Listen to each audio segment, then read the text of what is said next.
جی ناظرین، احساس قربانی اپیل 2022 کے اسپیشل ٹیلی تھون نشریات میں ایک بار پھر سے خوش آمدید۔ پروگرام میں ہمارے ساتھ علماء کرام بھی موجود ہیں، پروگرام میں ہمارے ساتھ ثناءخوان رسول بھی موجود ہیں، سوالات کا سلسلہ بھی جاری ہے، نعت رسول مقبول بھی وقتاً فوقتاً سنتے رہیں گے۔ لیکن یہاں پر میں آپ کو احساس فاؤنڈیشن کے حوالے سے کچھ بنیادی معلومات جو ہم پروگرام کے پچھلے سیگمنٹس میں بھی آپ تک پہنچاتے رہے ہیں وہ پہنچاتا چلوں کہ احساس فاؤنڈیشن اجتماعی قربانی کی سہولت دے رہا ہے تمام دیکھنے والے ناظرین کو۔ آپ پاکستان میں رہتے ہوں، پاکستان سے باہر امریکہ میں رہتے ہوں، یورپ کے کسی ملک میں رہتے ہوں، مشرق وسطیٰ کی کسی ریاست میں رہتے ہوں، آپ جہاں پر بھی مقیم ہوں وہاں سے اگر آپ چاہتے ہوں کہ آپ یہ قربانی اپنے ہم وطنوں کے لیے پاکستان میں کریں یا انڈیا میں کریں یا جموں کشمیر میں کریں تو احساس فاؤنڈیشن آپ تک یہ سہولت پہنچا رہا ہے۔ اسکرین پر ہمارے ریٹ لسٹ موجود ہیں۔ اگر آپ گائے قربان کرنا چاہتے ہیں، بکرا قربان کرنا چاہتے ہیں، مینڈھا قربان کرنا چاہتے ہیں، بھیڑ قربان کرنا چاہتے ہیں پاکستان میں یا انڈیا میں، ہمارے ہاٹ لائن نمبرز موجود ہیں، ہمارے اکاؤنٹ نمبرز موجود ہیں۔ میں آپ کی آسانی کے لیے ایک بار پڑھ بھی دیتا ہوں کہ اگر پاکستان میں قربانی گائے میں حصہ لینا چاہتے ہیں تو اس کے لیے $80 یا پھر 65 UK پاؤنڈس ہے۔ اگر آپ پاکستان میں مکمل گائے قربان کرنا چاہتے ہیں تو اس کے لیے $560 یا پھر 445 UK پاؤنڈس ہے۔ میں ساتھ ساتھ بتاتا چلوں، اسکرین پر ویژولز بھی آ رہے ہیں کہ یہ تمام ہی جانور احساس فاؤنڈیشن کے اپنے فارم پر تیار کیے جاتے ہیں، بہترین نگرانی کی جاتی ہے، اچھی خوراک دی جاتی ہے، ماہر ویٹ کے زیر نگرانی یہ جانور جب کبھی انہیں ویکسین کی ضرورت ہوتی ہے دی جاتی ہے تاکہ جب قربانی کا وقت آئے تو یہ اپنی اچھی حالتوں میں موجود ہوں، یہ صحت مند ہوں، خوبصورت ہوں، تاکہ قربان جس جانور کو کرنے کا حکم ہے وہ بہترین اور خوبصورت جانور قربان کرنے کا حکم ہے۔ اگر آپ یہ قربانی انڈیا میں کرنا چاہتے ہیں، احساس فاؤنڈیشن وہاں کی لوکل NGOs کے ساتھ تعاون کر کے انڈیا کے مختلف شہروں میں یہ قربانی کرتا ہے۔ اگر آپ گائے میں حصہ لینا چاہتے ہیں تو اس کے لیے $37 یا پھر 25 UK پاؤنڈس ہے۔ اگر آپ مکمل گائے انڈیا میں قربان کرنا چاہتے ہیں تو $259 یا پھر 175 UK پاؤنڈس ہے۔ بکرا آپ انڈیا میں قربان کرنا چاہتے ہیں تو اس کے لیے $200 یا پھر 125 UK پاؤنڈس ہے۔ ناظرین، یہاں پر میں آپ کو بتاتا چلوں، بہت سے ناظرین ہم سے سوال کرتے ہیں، کالرز کال کرتے ہیں، ہم سے پوچھتے ہیں کہ انڈیا چونکہ ایک بہت بڑا ملک ہے، اس کی کس کس ریاستوں میں آپ یہ سہولت پہنچا رہے ہیں۔ میں انڈیا میں دیکھنے والے ناظرین کو بتاتا چلوں کہ یہ قربانی انڈیا میں سمستی پور میں احساس فاؤنڈیشن کروا رہا ہے، دربھنگا میں کرواتا ہے، مرشید آباد، سہارسہ، جھارکھنڈ، ویسٹ بنگال، اتر پردیش اور ہریانہ، یہ وہ ریاستیں ہیں جہاں پر انڈیا میں قربانی کی جاتی ہے۔ پاکستان کے تو مختلف شہر ہیں، کراچی، حیدرآباد، شکارپور، لاڑکانہ، پنجاب کے علاقے ہیں، کچھ شہر ہیں پنجاب کے جہاں پر یہ قربانی کی جاتی ہے۔ اور چاہے قربانی کراچی میں کی جائے، شکارپور میں کی جائے، حیدرآباد میں کی جائے یا پنجاب کے شہر خانیوال میں کی جائے، لیکن اس کا جو گوشت ہوتا ہے وہ دور دراز کے ان تمام علاقوں تک پہنچانے کی کوشش کی جاتی ہے جہاں عمومی حالت میں یہ چیزیں نہیں پہنچ پاتی۔ تو قربانی چند ایک شہروں میں ہوتی ہے لیکن اس کا گوشت تمام علاقوں میں پہنچایا جاتا ہے۔ اس قربانی کی جو چرم قربانی ہے، جو جانوروں کی کھال ہوتی ہے، اس سے جو رقم حاصل ہوتی ہے وہ مختلف پروجیکٹس میں استعمال کیے جاتے ہیں، چاہے معاف کیجیے گا، چاہے وہ راشن کی تقسیم ہو، چاہے وہ پینے کا صاف پانی مہیا کرنا ہو، یا خواتین کی امپاورمنٹ ہو، یا مساجد کی تعمیر ہو، ان تمام کاموں میں آپ کی جو چرم قربانی سے حاصل کی جانے والی رقم ہے وہ استعمال کی جاتی ہے۔ احساس فاؤنڈیشن کے حوالے سے مزید گفتگو بھی کریں گے۔ یہاں پر ایک کلام پروگرام میں شامل کر لیتے ہیں۔ میں گزارش کروں گا جناب مصطفیٰ صاحب سے کہ آپ بارگاہ رسالت میں عطیہ نعت پیش کریں۔ مدینے سے بلاوا آ رہا ہے، مدینے سے بلاوا آ رہا ہے، مدینے سے بلاوا رہا ہے، مدینے سے بلاوا آ رہا ہے، مدینے سے، مدینے سے بلاوا آ رہا ہے، میرا دل مجھ سے پہلے جا رہا ہے میرا دل، مجھ سے پہلے جا رہا ہے، یہ چکی سیدہ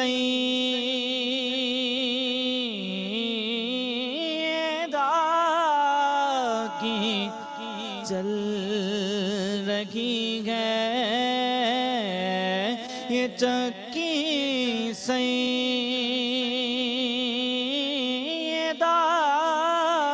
کی چل رہی ہے، یہ چکی سیدہ کی چل رہی ہے، زمانہ جتنا لنگر کھا رہا ہے، زمانہ جتنا لنگر کھا رہا ہے، نواسوں کا صدقہ بانٹتے ہیں، نواسوں کا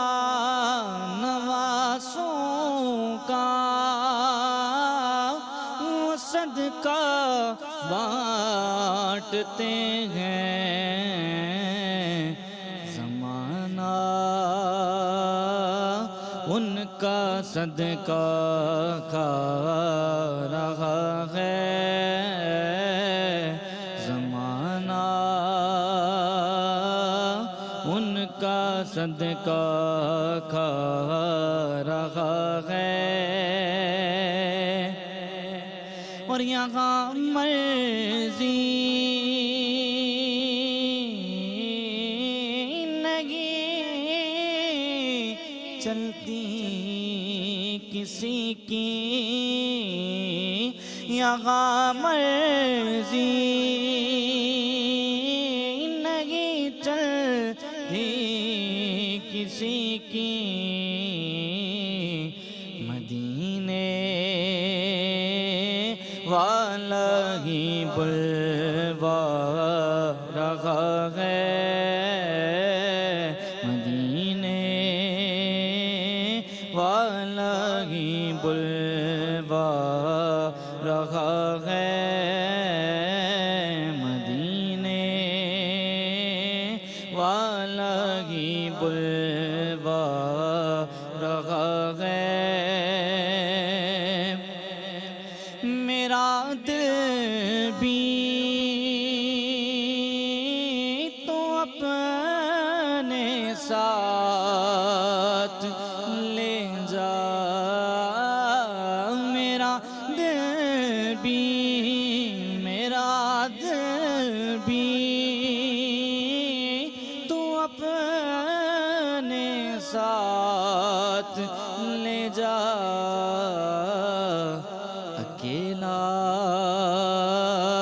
کیوں مدینے جا رہا ہے، اکیلا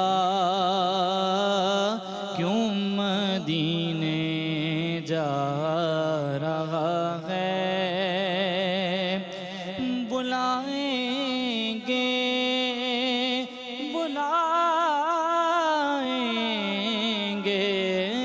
بلائیں گے تجھے بھی سرور دین، بلائیں گے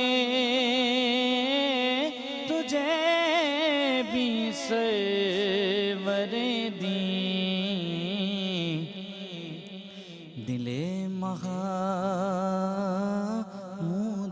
کیوں گھبرا رہا ہے، دل محمود کیوں گھبرا رہا ہے، مدینے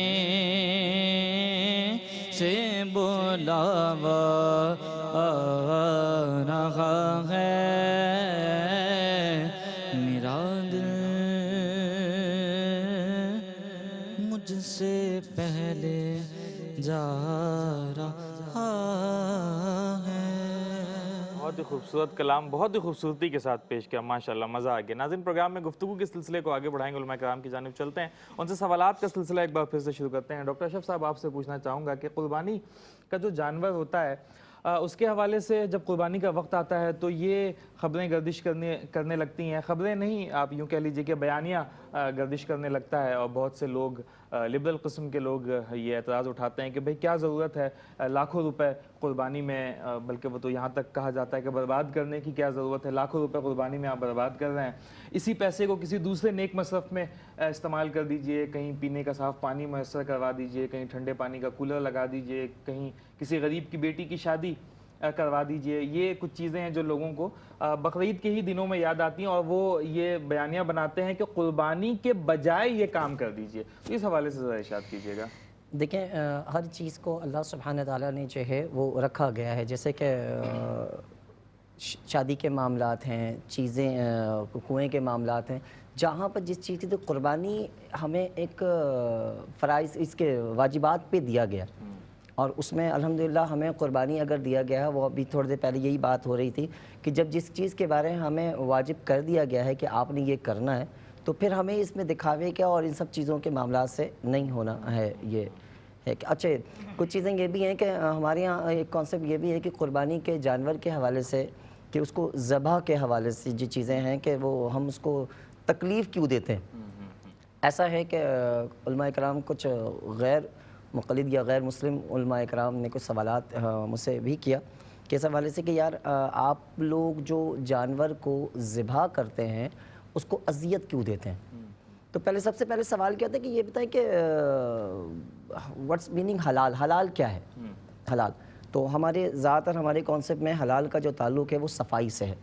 تو انہوں نے پھر یہ جواب مجھے دیا کہ بھائی صفائی جتنے یورپ کرتے ہیں، ہیلتھ اینڈ سیفٹی کا خیال رکھتے ہیں، اتنا تو ظاہر سی بات ہے کہ ہمارے یہاں بھی اتنی صفائی کے معاملات نہیں ہوتے۔ تو اس بنا پر انہوں نے کہا کہ بھائی صفائی اگر حلال کا نام ہے تو پھر جو ہے وہ حلال آپ جانور کرتے ہیں، تو ہماری اس میں یہ ہے کہ ہمارے یہاں جو ہے نا ظاہری صفائی بھی ہے اور باطنی صفائی بھی ہے۔ ہمارے یہاں وہ کہتے ہیں کہ اگر آپ جانور کو کاٹنا ہی ہے، آپ ایک وار چھری کا کریں اور جانور کٹ گیا، اور کٹنے کے بعد آپ اس کو تقسیم کر دیں، لیکن آپ رگڑ دیتے ہیں، اس کو تکلیف دیتے ہیں، جاندار چیزیں تکلیف دیتے ہیں۔